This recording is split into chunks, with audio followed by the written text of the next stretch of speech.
It's like they have magical powers. When the weather warms, fruit flies just appear, out of nowhere, next to the fruit bowl, near the trash, everywhere. And once they arrive, they're determined to stay, no matter how many you swat, squash, or seize. Now, as far as we know, fruit flies can't teleport into our homes from another grosser dimension. So where do they come from? And why are they so hard to get rid of? Meet Drosophila melanogaster, your standard fruit fly. It can smell a meal from more than a kilometer away, all thanks to the tiny antennae on top of its head. These antennae are specially attuned to sniff out chemicals, like acetic acid let off by rotting fruit. And once they're locked onto the scent, it's nearly impossible to keep them out of your home. That's because fruit flies are about the size of a sesame seed, so they can slip through almost any crack, screen, or gap.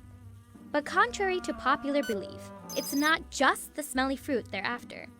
They're also hunting for the source of that rotting stench, specifically fungi and other microorganisms. Yum! And once they land for the feast, things turn even nastier. You know how you never see just one fruit fly? That's because they have incredibly fast life cycles. A single female fruit fly can lay up to 100 eggs a day, which hatch in less than 24 hours.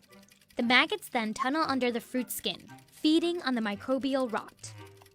And just a few days later, they pupate into fully fledged fruit flies. By the time day 11 or 12 rolls around, they're ready to have little maggots of their own. Aww. That's why your home can go from fruit fly free to infested in under 2 weeks. Now, by this point, you might start swatting them down one by one. But it's not so easy, right? Perhaps even fruitless? Well, scientists have discovered why. Turns out, fruit flies are mathematical wizards of escape. For starters, they have around 270-degree vision, so they can see you coming from almost any angle, front, back, or side to side. And they will actually calculate the angle of your attack and plan their escape accordingly, all in as little as 100 milliseconds. Scientists figured this out because of how a resting fruit fly will reposition its legs when it senses an attack. If your hand's coming from the front, for example, fruit flies move their middle legs forward, lean back, and raise their legs, allowing for a fast backwards takeoff. Once in midair, killing them isn't much easier. They can change directions within 1/100th of a second and quickly accelerate by flapping their wings 200 times per second.